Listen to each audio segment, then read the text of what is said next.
Hello. Hello. Good morning, sir. Uh, Am I audible? Yes, sir. Absolutely. Yes, sir. हाँ, तो coding कर ली आप लोगों ने इसकी डमी कोडिंग। जी सर की है। हाँ, क्या किया? सर जैसे कि सेक्स में हाँ, 3 कैटेगरीज रखी हैं, मेल, फीमेल एंड ट्रांसजेंडर। ठीक है। तो इसके जो डमी कोड्स होंगे वो 2 होने चाहिए, दैट इज K-1। तो X1 हाँ, X2 रखा है। मेल के ठीक है। लिए 0 1, फीमेल के ओके, लिए 1 0 and okay, transgender will be 0 0। Good. Okay sir. Then sir for sex and product usage, जितना हाँ, मुझे सर समझ में आया है तो इन सब में जैसे कि यहाँ पे नॉन यूजर्स लिखा है, तो हाँ, इनके 3 कैटेगरीज और बनेंगे, जैसे मेल, फीमेल और ट्रांसजेंडर, क्योंकि इसमें एंड आया है, हाँ, सेक्स एंड प्रोडक्ट यूसेज।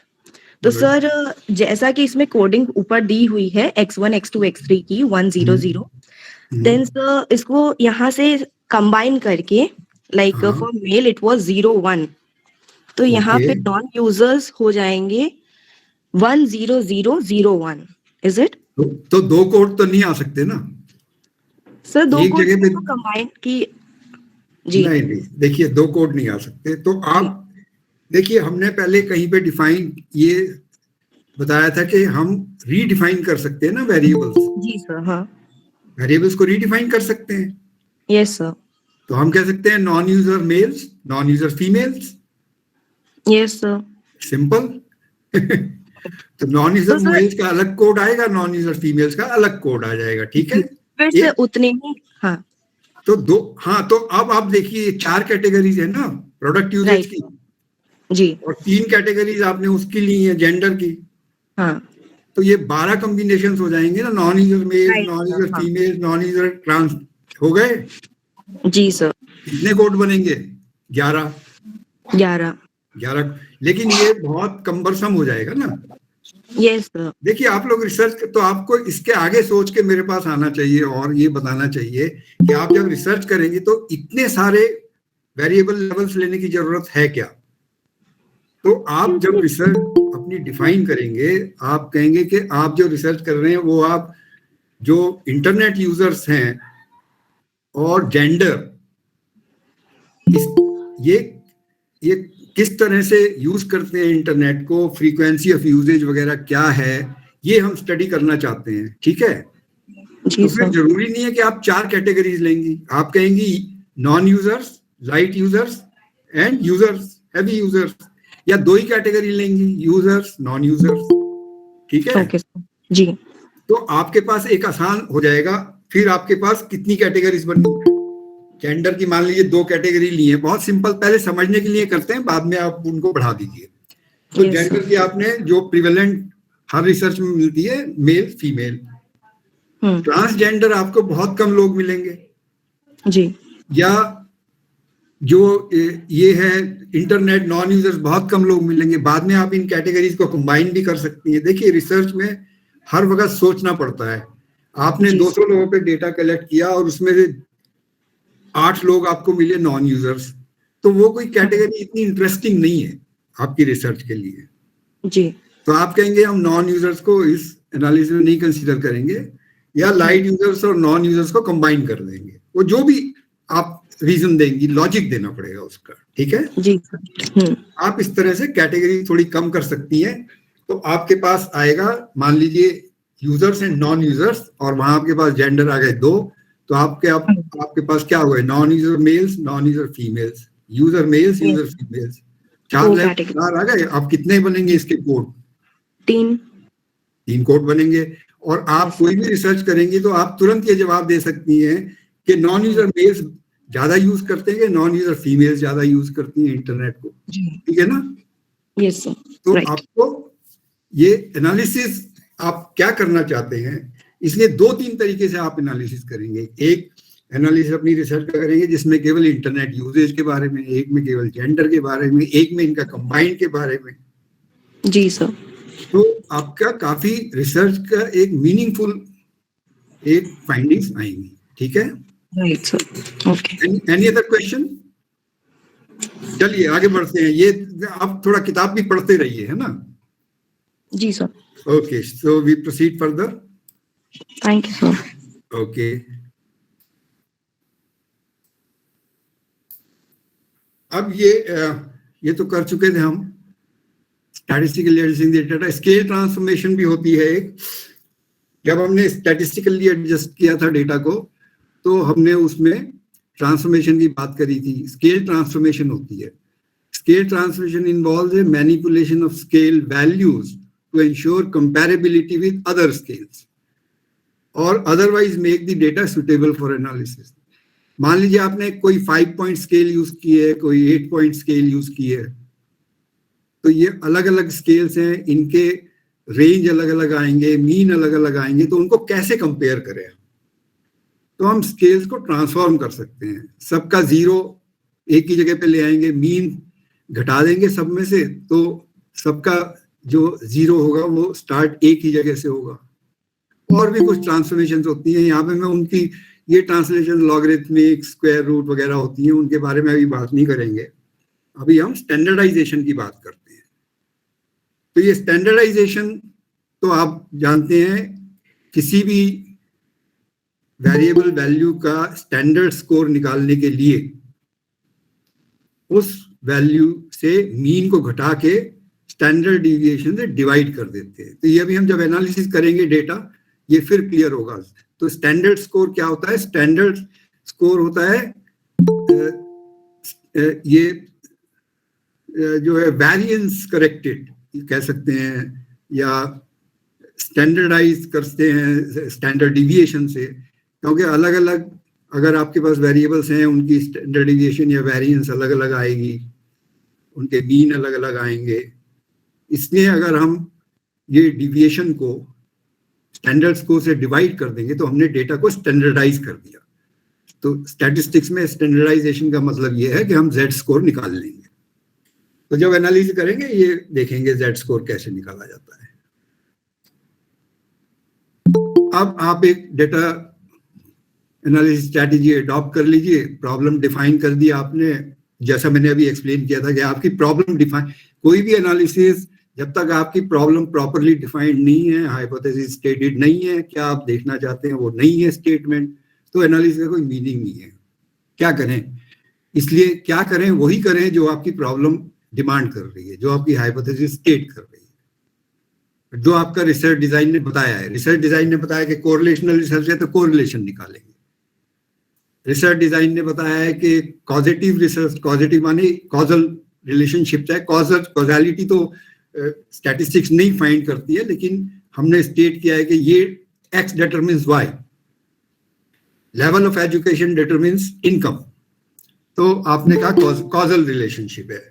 इसलिए आप कोई एनालिसिस ऑफ वेरिएंस या रिग्रेशन वो उस तरह का एनालिसिस करेंगे। तो कोरिलेशनल रिसर्च है कि डिस्क्रिप्टिव रिसर्च है। डिस्क्रिप्टिव में केवल हम डिस्क्राइब करेंगे कि वेरिएबल्स कैसे डिस्ट्रीब्यूटेड हैं, फ्रीक्वेंसी क्या है, वो उनका जो पिक्टोरियल रिप्रेजेंटेशन है वो बार डायग्राम, पाई डायग्राम कैसा दिख रहा है। फिर non characteristics of the data, data जो है वो किस लेवल पे मेजर किया गया है। नॉन कैरेक्टरिस्टिक्स माने लेवल ऑफ मेजरमेंट, नॉमिनल है कि ऑर्डिनल है, इंटरवल या रेशो, किस लेवल पे मेजर किया गया है वो कैरेक्टरिस्टिक्स पता होने चाहिए, क्योंकि किस लेवल पे मेजरमेंट किया है वो डिटरमिन करेगा कि हम कौन सा एनालिसिस लगा सकते हैं।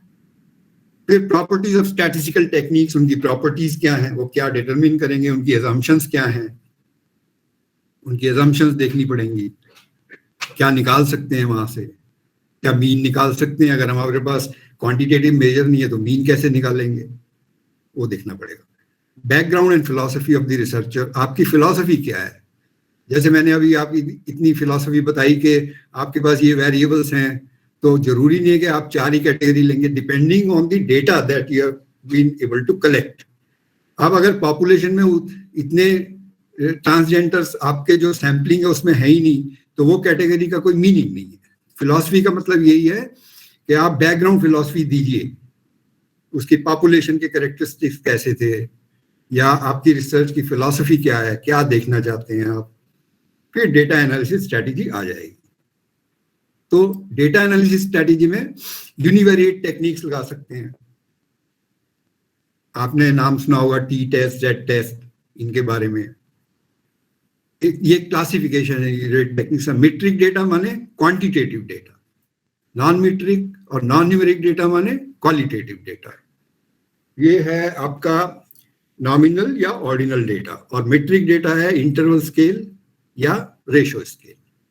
तो जब आपके पास मीट्रिक डेटा है तो आप अगर एक ही सैंपल है आपके पास तो आप T test, one sample T test या जेड टेस्ट लगा सकते हैं। तो जब हम जेड टेस्ट और टी टेस्ट करेंगे तब हम देखेंगे ये कैसे एक सैंपल में कैसे लगाते हैं।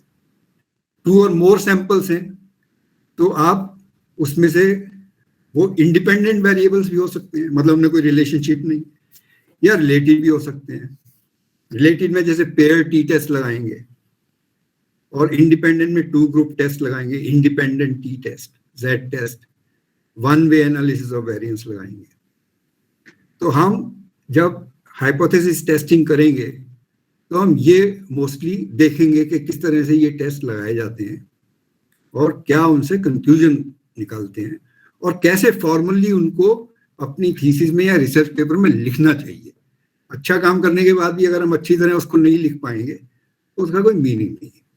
देन नॉन न्यूमेरिक डेटा, इसमें भी one sample, frequency, chi square, KS, runs test, binomial, इनमें से कुछ टेस्ट हम नॉन पैरामीट्रिक करेंगे।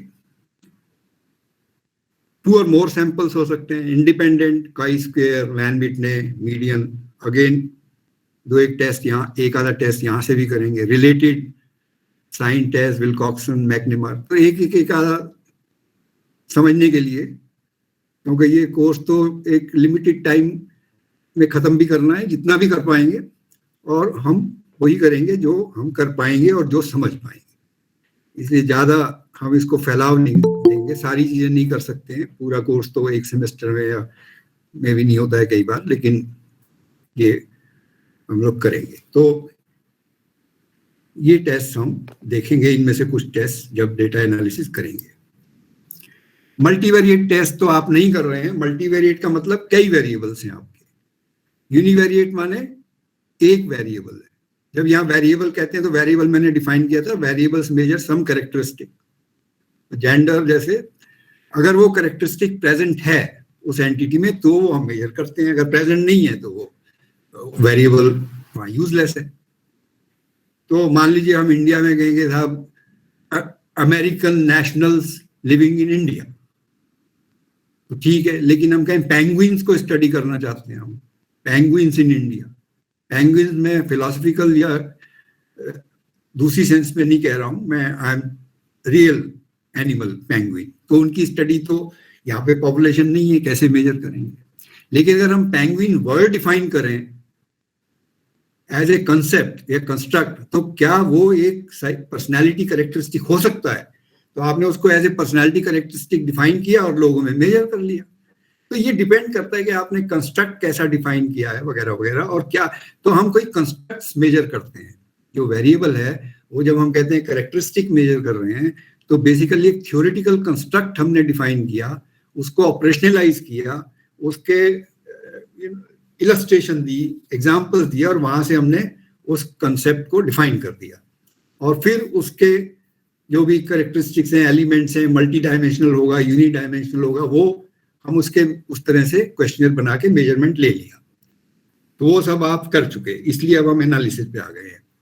तो मल्टीवेरिएट एनालिसिस में डिपेंडेंट टेक्निक्स होते हैं, इंटरडिपेंडेंट होते हैं। ये थोड़ा सा तो दो इसमें वेरिएट्स, मल्टीवेरिएट, यूनिवेरिएट। वेरिएट क्या होता है? वेरिएट वही होता है जो हम मेजर करते हैं या जो किसी वेरिएबल्स का वेटेड लीनियर कॉम्बिनेशन होता है। तो अभी तो आप वेरिएट से ये समझ लिए, variates are what we measure, और in multi variate context variates are weighted linear combinations of variables. तो जैसे रिग्रेशन में मल्टीपल रिग्रेशन अगर हम करेंगे तो जो उनके वेट्स आते हैं इंडिपेंडेंट वेरिएबल्स के, जब मल्टीपल रिग्रेशन में जाएंगे तो वो जो वेट्स आते हैं इंडिपेंडेंट वेरिएबल, मान लीजिए 2 इंडिपेंडेंट वेरिएबल, 3 इंडिपेंडेंट वेरिएबल है, उनके जो वेट्स आते हैं वहां से जो डिपेंडेंट वेरिएबल डिटरमिन करते हैं वो वेरिएट है। तो ये अगेन क्योंकि मल्टीवेरिएट आपके कोर्स में नहीं है इसलिए हम इसको, लेकिन आपको पता होना चाहिए कि आप यूनिवेरिएट कर रहे हैं कि क्या कर रहे हैं। अब हम नेक्स्ट टॉपिक में जाएंगे, डिस्क्रिप्टिव स्टैटिस्टिक्स। एक चीज मैं यहाँ कहना चाहता हूँ कि let me ask this question, frequency distribution आपको पता है ना? Frequency distribution, yes sir. ये जैसे यहाँ पर है, ये यहाँ लिखा है ना फ्रीक्वेंसी डिस्ट्रीब्यूशन, ये लिखा है, ठीक है, इसमें स्टैटिस्टिक्स में ये यहाँ पे फ्रीक्वेंसी। तो एक होता है कंटिजेंसी टेबल, वो पता है आपको क्या होती है contingency table? Yes no sir, जल्दी से बताइए फिर आगे बढ़ेंगे। No sir, no okay. देखिए जब एक वेरिएबल आपके पास होता है, जैसे आपने जेंडर मेजर किया, आपने कहा मेल्स 20 मेल्स थे आपकी स्टडी में और 30 फीमेल्स थी, तो आपके पास 50 का सैंपल साइज था, फ्रीक्वेंसी आ गई 20 और 30 की, ठीक है ना? लेकिन जब आपके पास 2 या 2 से ज्यादा वेरिएबल्स होंगे तो आपके पास कॉम्बिनेशन होगा। जैसे हमने अभी ये एग्जांपल ली थी इंटरनेट यूजेज और जेंडर की, तो आप एक टेबल बनाते हैं ना, काई स्क्वायर डिस्ट्रीब्यूशन के लिए टेबल बनाते हैं, फिर आप काई स्क्वायर कैलकुलेट करने के लिए कॉलम्स में लिखा आपने जेंडर, मेल्स, फीमेल्स, रोज में आपने लिखा users, non users of internet वगैरह, और हर सेल में फिर कितने मेल्स हैं जो इंटरनेट यूज करते हैं, ऐसे ही करते हैं ना। तो वो कंटिजेंसी टेबल क्या होती है? वो 2 डायमेंशनल फ्रीक्वेंसी डिस्ट्रीब्यूशन हो गया। अगर आपके पास 2 वेरिएबल्स हैं तो जो आप कंटिजेंसी टेबल 2 वेरिएबल से बनाएंगे वो 2 डायमेंशनल फ्रीक्वेंसी डिस्ट्रीब्यूशन है। 3 वेरिएबल्स हैं तो 3 डायमेंशनल फ्रीक्वेंसी डिस्ट्रीब्यूशन हो सकता है। तो ये देखिए स्टैटिस्टिक्स में सबसे बढ़िया बात यह है कि लोअर लेवल्स को आप एक्सटेंड करते जाइए, हायर लेवल पे आ जाएंगे। Most of the multivariate techniques are extensions of univariate techniques. Most of the univariate techniques are the extensions of lower level univariate techniques. F test, T test का थोड़ा advance रूप है और वगैरह वगैरह, वो हम जब एनालिसिस करेंगे तो हम देखेंगे। तो एक बार आप लोअर लेवल चीजों को समझ लेंगे तो आगे की चीजें आसान होती जाएंगी। So now let's move to the this thing, next topic of descriptive analysis.